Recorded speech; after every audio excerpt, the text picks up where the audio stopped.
हमारी ये जो डॉक्यूमेंट्री फिल्म है कई मतलब प्रांतों में चलेगी, हर शहर में। सब लोग, मैं सबको बताना चाहती हूँ आज की डेट में कि सब लोग इसको देखें। मैं तो गुलाबी साड़ी तो पहनी हूँ, लेकिन हमारे जो इस फिल्म के निर्माता हैं, क्या बोलोगे, अरे वो प्रस्तुत करने वाले और ये डायरेक्टर ये भी बनाए जो निष्ठा जी, ये भी गुलाबी दोनों पहने हैं। मैं तो पहनी हूँ, तो मेरा काम है रोज का पहनना।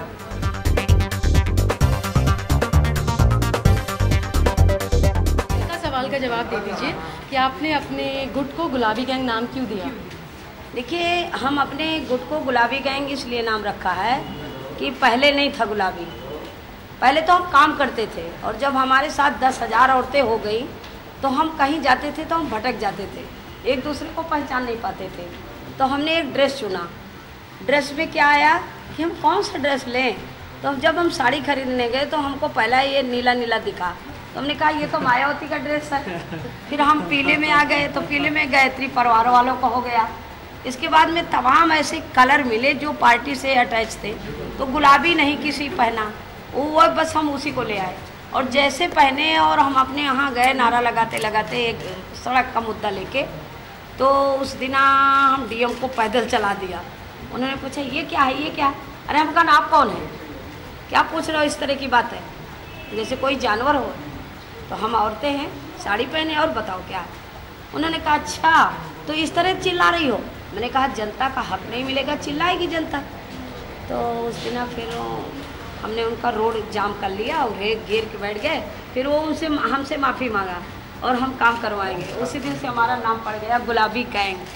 और वो गैंग इतना फेमस हुआ कि कई देश में गई। 2008 में नॉर्वे गई, 2012 फ्रांस, 2008 में फ्रांस गई, फिर नॉर्वे गई 12-13 में, 2 बार हवाई, इटली गई, स्वीडन गई, कई जगह हम हुआए। हमारी किताबें छपी, कई जगह हमारी डॉक्यूमेंट्री फिल्में बनी हैं। और निष्ठा जी हमारे चल के बहुत मेहनत किया। इन्होंने रियल में ऐसी ऐसी कहानी देखा कि इनके पहले 2 डॉक्यूमेंट्री फिल्म बन गई थी। इनका भरोसा नहीं रहा कि ये डॉक्यूमेंट्री फिल्म अच्छी बनेगी। मैंने कहा ये रोज़ बना सकती हो, ये रोज़ की अलग अलग कहानी है। हमारी वही कहानी नहीं कि एक हीरो रोज़ मरता है और रोज़ एक मरेगा और वही जी आएगा। हमारी तो रोज़ की रियल की कहानी है। आज ये राजरानी की घटना दोबारा हम थोड़ी दिखा सकेंगे, कोई दूसरी है। तो ये तो हमारी डॉक्यूमेंट्री फिल्म जो अगर कोई भी बनाना चाहे बहुत बन सकती है। ये भ्रष्टाचार रुक नहीं रहा। अरे वो एक औरत पीड़ित आती है और हम उनसे कहते हैं कि 10 औरतों को जाके जोड़ो, तभी तुम्हारा न्याय मिलेगा। अरे अब औरतों के साथ कितनी बड़ी घटनाएं होती है। देखिए, एक पत्नी एक गाड़ी के पहिए होते हैं, उनका दोनों का हक बराबर होता है। लेकिन आज की डेट में पुरुष औरत को जूती समझता है और वो काफ़ी अपना, जैसे वो घर में सताई जा रही हैं, वो पुलिस के पास गई तो उल्टा वो औरतों को ही पुलिस डांट फटकार के भगाती है। इनकी रवैया इतनी बुरी हो चुकी है, तो इसलिए वो औरतें हमारे पास आ जाती है कि हमें कहीं से न्याय नहीं मिल रहा, कोर्ट कचहरी से हमारा भरोसा उठ रहा है। तो बस हम कोर्ट का भरोसा ना लेके अपने बांस कोर्ट का ज़्यादातर हमें भरोसा हो चुका है कि हम बांस कोर्ट से उनको न्याय दिलवाते हैं। नहीं, कौन कहता कि मैं खुश नहीं हूँ? कौन? गुलाब गैंग वाली, जो माधुरी दीक्षित वाली, उन्होंने क्या बनाया है? वो कभी मुझको देखा है? मेरे पास कभी गई है? किसी महिला की घटना लेके आई हैं? हम क्यों खुश हों? हमसे उन्होंने परमिशन नहीं लिया, बिना परमिशन के वो हमारी फिल्म बना रही है। नहीं, कोर्ट हो ही गया है, उनके ऊपर कोर्ट कर दिया है। वो हाई कोर्ट में उनके ऊपर मुकदमा हो गया, उनको पूरी पार्टी बना दिया है कि हमसे परमिशन लें, अगर परमिशन नहीं लेते वो फिल्म नहीं रिलीज होने देंगे। एक्चुअली अगर मैं खुद जाती और संपत नहीं होती तो संपत जी नहीं होती तो बहुत दिक्कत होती। चूँकि संपत है और वहाँ लोग इनको बहुत मायने देते हैं, तो इनके साथ हम लोग थे, इनको फॉलो कर रहे थे, तो हमको उस तरह से कोई दिक्कत नहीं आई क्योंकि लोग इनका मान करते हैं। तो उन्होंने कभी हमारे कैमरा को रोकने की ज़रूरत नहीं समझी। और कई जगह जैसे पुलिस वालों ने या वो रोकने की कोशिश की तो हम लोग नहीं रुकते हैं क्योंकि हमारा काम है। अगर ये लोग हमें बोलते कि निष्ठा ये शूट नहीं करो तो हम नहीं करते, लेकिन अगर पुलिस बोलती है या इस तरह के लोग जैसे गांव वाले जो औरतों को पीड़ित करें, अगर वो हमसे बोलें कि आप शूट नहीं करो तो हम उनकी बात नहीं मानते। तो ये मेरी एक सिंपल स्ट्रैटेजी है। चैलेंजेस ये होते थे कि वहाँ के जो केसेस जो होते थे ना, तो सभी लोग डर के मारे चुप होते थे। जैसे हमारी फिल्म में एक केस है, एक लड़की की हम लोग को लाश मिलती है और पूरे गांव से हम लोग पूछ रहे हैं और संपत जी भी इंक्वायरी कर रही हैं, तो पूरा एकजुट है गांव और कोई नहीं बोल रहा है। रात में पंचायत बैठा दी और बता दिया सब लोगों को कि आप यही बोलोगे, और औरतों को डरा दिया। तो सब एक ही आवाज़ में सब लोग बोल रहे हैं। तो कैसे आप सच्चाई तक पहुँचें, तो ये सबसे बड़ी मुश्किल होती है कि कौन सच बोल रहा है, कौन नहीं बोल रहा है, कौन डरा हुआ है, कौन नहीं डरा है। तो हम कैसे, अगर मैं सामने एक डॉक्यूमेंट्री लाऊंगी तो डॉक्यूमेंट्री में बहुत ज़रूरी है एक सच्चाई पेश करना। तो मुझे तो सच्चाई मालूम होनी चाहिए ना कि क्या सच्चाई है या नहीं। मैं सामने ले आऊँ और बाद में पता चले कि ये झूठ है, तो ये हम लोगों की रिस्पॉन्सिबिलिटी है। तो उसमें पूरा छानबीन करना कि क्या सच है क्या नहीं है, उसके लिए आपको बहुत पेशेंस चाहिए डॉक्यूमेंट्री के लिए। ये नहीं है कि एक बाइट मिल गया चले गए, वो नहीं है, मैं उसमें बिलीव नहीं करती हूँ।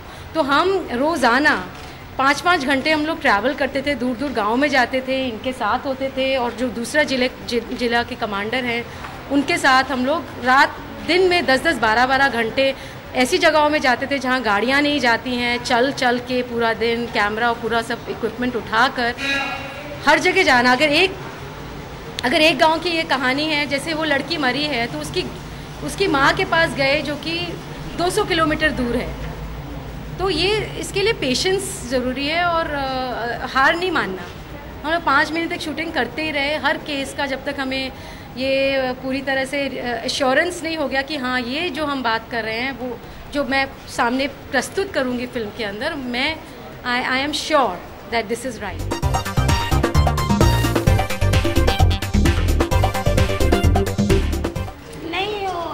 तो हम नोटिस भेजी थी बम्बई का वकील थे, लेकिन वो कहे अभी हम रियल में भेजेंगे, फिर अभी भेजा है, लेकिन खैर उनका कोई वो नहीं है, कहानी हमारी है, वो कितना गुमराह करें।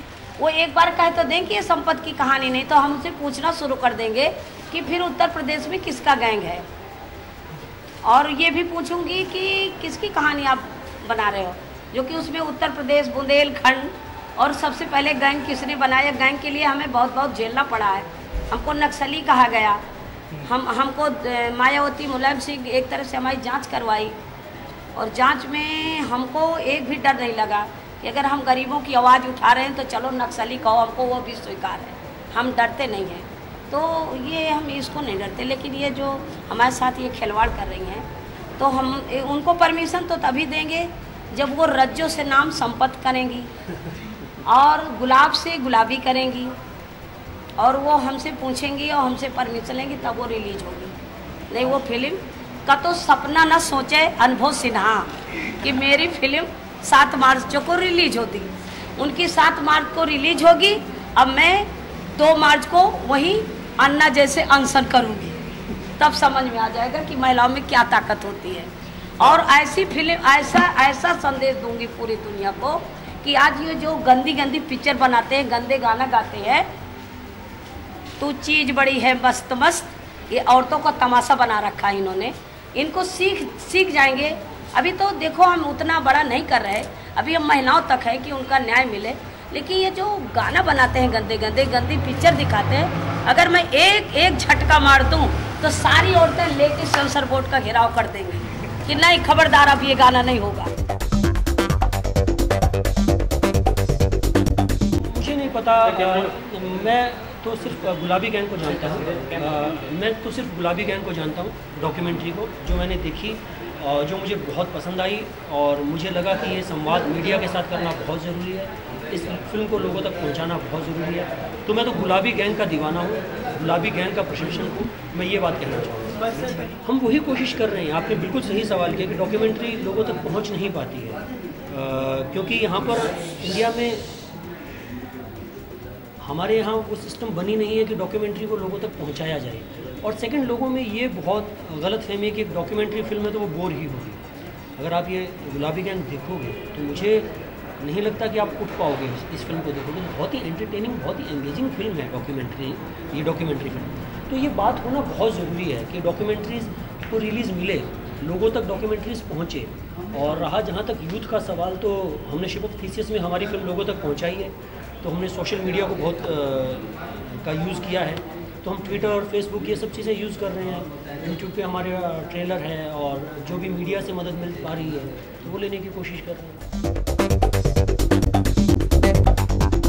अभी तक क्या हुआ है ना, जब हम लोग सिनेमा देखने जाते हैं तो अपना दिमाग घर पे रख के, तो मैं थोड़ा उसको भी हम लोग सोहम के साथ मिलकर वो भी थोड़ा बदलना चाह रहे हैं कि हम सिनेमा देखने जाएं तो दिमाग लेके जाएं, और हर चीज़ को मतलब इंटरटेनिंग होना कि हर मिनट में आपको हंसा ही रही है, ये भी ज़रूरी नहीं है।